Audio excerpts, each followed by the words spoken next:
and welcome to another Comics Burst from the Full Force podcast, sponsored by Distant Planet Comics and Collectibles, where we take an in-depth look at the newest G.I. Joe comics and related titles of the week, with me as your host, Chris Comic Hunt McLeod, aka Diagnostic 80.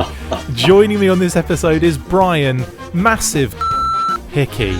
On this instalment of your absolutely favourite kind of burst, we look at the third part of IDW's G.I. Joe, A Real American Hero, Snake Hunt, with issue 268. So without further ado, let's get stuck into this comics burst.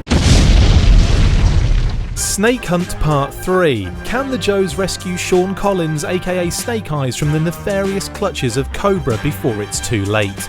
The battle call has sounded, and it's all hands on deck for both G.I. Joe and Cobra, as living legend Larry Hama and fan favourite artist Robert Atkins continue their massive 10-issue event featuring every single member of G.I. Joe. We will see about that.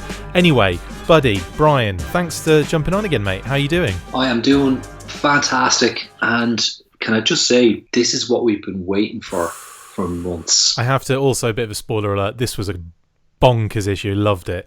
Before we get stuck into it, let's have a quick butchers at the three covers that we are given for this particular issue.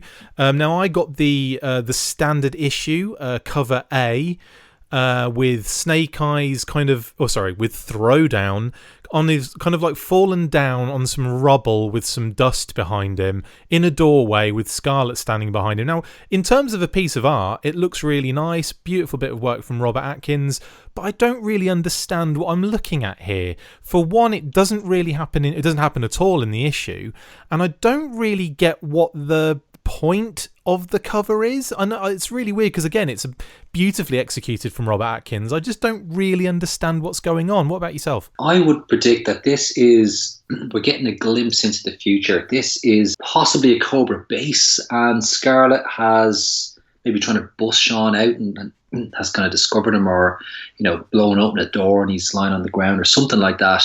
Yeah. I don't know, but it certainly had no bearing on this particular issue. I've always found that very confusing, and I know obviously plans change and things have to, get kind of switched at the last minute, and whether or not this was supposed to happen in a particular point in the comics, and then obviously as you get to that stage, it hasn't happened yet. I kind of understand it, but I think now in this day and age, you could easily have a cover that reflects what's going on inside. And when you think about what this actual issue's about, I don't think any of the covers that you get for this particular issue really do the interior justice for what's actually going on. Because, you've got the option here to do we'll get to that in a second. Anyway, moving on to the second issue, cover B, art by Jamie Sullivan, colours by Rogier van der Beek and Audrey Sullivan. This is just adding to that brilliant piece by Jamie Sullivan, and now we're getting Hawk, Snake Eyes and Scarlet. Yeah, this is another... I'm actually sorry that I did not get I'm missing a piece now with issue 2. I got the standard, the cover A release. Yeah. With issue 3, I've got the cover B variant. And I really wanted to be able to put that jigsaw together. It's going to look a little bit weird, that one issue, just kind of like knocking it out of sync. Yeah. I'm going to have to track it down. I like that there's a connection to all these covers, so you don't expect them to tie into the story in a particular issue. Exactly, yeah. It looked beautiful when it's all put together, and what a piece of work for Jamie Sullivan to be working on. Big time. Mobile missile system in the background as well. Very, very cool. Yes. And then and again, another issue that doesn't really convey what's going on, but to be honest, all of the stuff that John Royle's done so far, or I should say John Royle and Jagdish Kumar with colours by James Afraidy, they don't really represent what's going on in the issue, but he does put together some pretty cool character images, doesn't he? And obviously he's got another one here with Cover Girl on a motorbike, literally gunning it along while being shot at by rattlers, which again, very dynamic, very dramatic, action-packed cover. John Royle doing what he does best, bringing the action and the flair to his illustration, to the covers. The brief, I imagine the brief that he gets is John Royle says, "Yeah, what's the issue about?" And they go, just make something up, go for it. And he just comes up with these killer covers. But there's so much action material in this particular issue. He could have done something amazing that actually reflected what was in the comic. Well, funnily enough, his cover is probably the closest to what's going on in the issue. Remove CoverGirl, and at least he's got the Rattlers and the air battle thing going on. In any case, let's get into the issue then. So, obviously, in the previous part of the story, it's all about Cobra Commander and Dr. Mindbender. They've kind of come up with this scheme, this plan to kidnap Sean Collins, whom they think is the original Snake Eyes, in order to brainwash him into becoming a Cobra Ninja. Obviously, with that in mind, the issue in the previous issue, we had Cobra who were situated in and around Fort Wadsworth. They hit them hard. They kind of triangulated where Sean Collins was. They think is Snake Eyes. Obviously, it's not. It's Throwdown, aka Sean Collins. They triangulated his position. They found him using all sorts of different drones, and they attacked in the last issue. They obliterated the competition without actually killing anybody. And we know that now because obviously as we go through the issue, we see the Joes kind of responding. And it's all about the fact that Cobra now they've got to book it out of Fort Wadsworth, and they've got to get back to Springfield ASAP in Cobra Aspids, carrying the Hiss tanks, being covered by Cobra Mambas, Rattlers, and one Night Raven. This is an incredibly daring raid on the part of Cobra. Like the smash and grab, the fact that they even managed to pull it off is amazing. But now this issue kicks open with this amazing panel from Nito Diaz. So detailed, isn't it? So detailed. Hightailing it the hell out of Dodge. I mean, they're in, they're out, and they know the trouble. They're not out of trouble yet. We've got our epic image of the Hiss tanks being kind of hauled, literally picked up by the helicopters and hauled out of Fort Wadsworth, passing over New York City. I'm guessing they are. Yeah, they say actually near the Goethals Channel Bridge. Yeah, they're a bit far away, Joe, but I've zoomed in as close as I can get before we... Yeah, there you go. They're still within New York, and they're only just getting away, yes. So they're literally only a gee hair out of Dodge. They're just beginning their trip back to Springfield. Spring-o! And obviously we're seeing now, like, Snake Eyes is in one of the Hiss tanks with Laura 348, for lack of a better name, and a Night Viper, and also an Alley Viper and a Toxo Viper are in there too. And obviously the Hiss driver's in there as well. So they're kind of hanging from one of these Aspids, and Snake Eyes is basically getting his head kicked in by the Night Viper, who's angry that he's hurt some of his friends. Yeah, I mean, this should have gone really smoothly for Cobra, and this is the first of a couple of major errors that kind of botched this escape plan. So we get this Night Viper guy. I mean, he's just had his buddies decimated by G.I. Joe, and Throwdown has kind of done a lot of that damage. So it's payback time. I don't like the fact, but it's interesting that he kind of, forces Laura 348, or what is it? Is it 348? He forces 347, I think. 343. In actual fact, he forces Laura 343 kind of out of the way, and he's not really paying attention to hierarchy, to orders or anything like that anymore. He just wants to hurt Snake Eyes, who he thinks is Snake Eyes. And obviously in the melee between him and Laura, Throwdown gets in a position to attack him, headbutts him in his the Night Viper's wearing a helmet and he headbutts him. It's so hard. Gets him right on the chin as well. Oh, the lower jaw. Absolutely chunks him. It says chunk.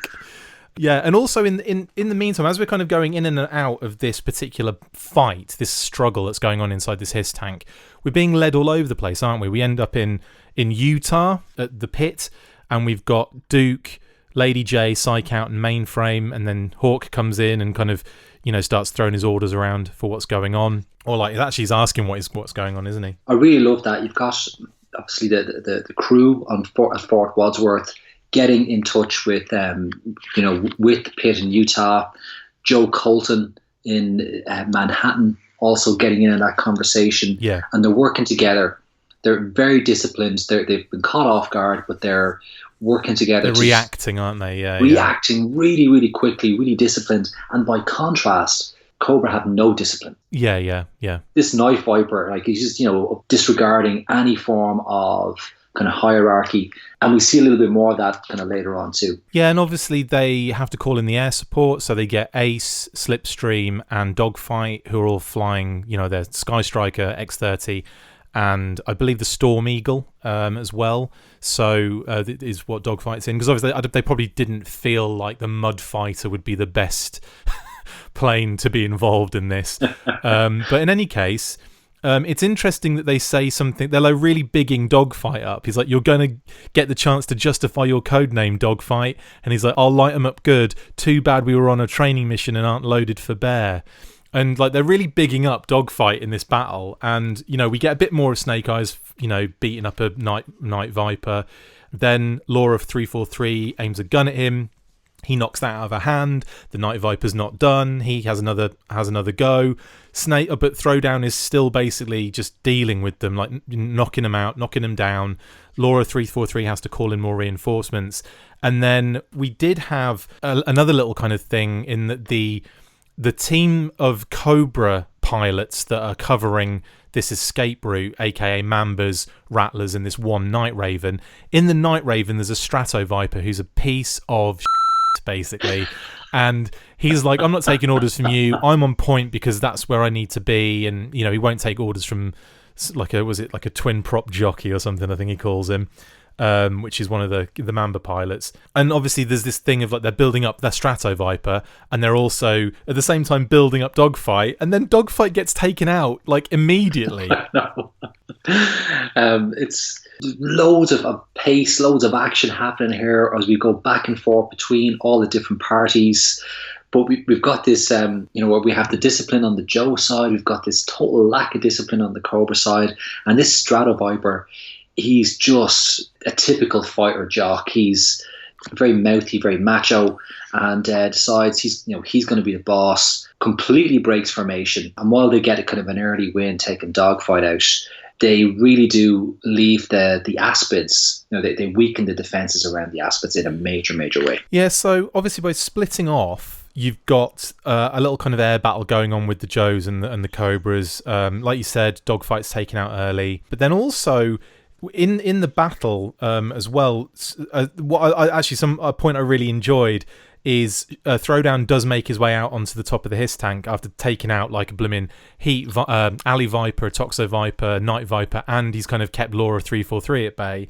He then goes out and he's on like the cockpit of the Hiss tank, and the Hiss driver's like, I'll just jettison the cockpit. Doesn't do anything, he avoids it, so he's still on the cockpit, he's still on the Hiss tank. He takes the driver out and then basically gets on the gun and starts shooting at all of the Aspids and the Hiss tanks around him, taking them out. At the same time, Slipstream flies in and identify. I love that scene, by the way, when Slipstream flies sideways in the X30. Brilliant. Absolutely brilliant. Identifies that Throwdown is out of the Hiss tank and he's kind of free and dealing with the situation. And at the same time, simultaneously, G.I. Joe and G.I. Jane are zeroing in on the Night Raven that is about to take out Ace in the Sky Striker. Larry is on fire fighting this stuff.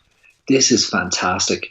I even love in that panel where Slipstream identifies Sean Collins. Brilliant. But you can even see Sean Collins like surprised that Slipstream's got him in that close. He's got the Metal Gear Solid lines whenever someone noticed that there were footprints in the snow on Metal Gear Solid, there'd be this sound effect like that, and they'd have those little lines. That is definitely happening right there. I mean, it's totally fantastic. And of course our badass, Night Raven Strato Viper guy is, he thinks he's going to get himself an easy kill, but he thinks wrong. And Joe Colton lets him have it from outer space, basically. Yeah, so that frees up Ace in the Sky Striker. However, a Cobra Mamba takes out both the X30 and the Sky Striker, and both Slipstream and Ace have to eject. Going back a little bit, I did kind of like go past the dogfight, getting taken out early on quite quickly, but he did actually turn round and hit them with a radar guided missile. He got one of the Rattlers before completely having to book out. He does do some damage, which is again pretty cool when he's already been hit and he's heading. Well, the last thing you want to do when you're hit by a missile in a plane is stay in it for any period of time. So the fact that he managed to turn around and fire a missile at it is still pretty cool. And obviously, so like now, Ace and Slipstream they've all parachuted out to safety. So yay, no one's dead in this one either.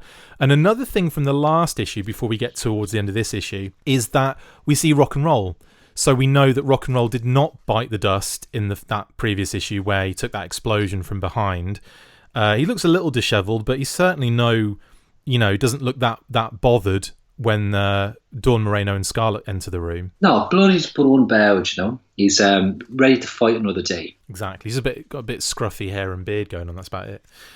So yeah, we do identify that they're okay. We don't see Stalker or Clutch, but I think we can safely assume they're in the same boat that Rock and Roll's in, because if they didn't bother killing Rock and Roll, I don't think they'd have bothered killing the other two.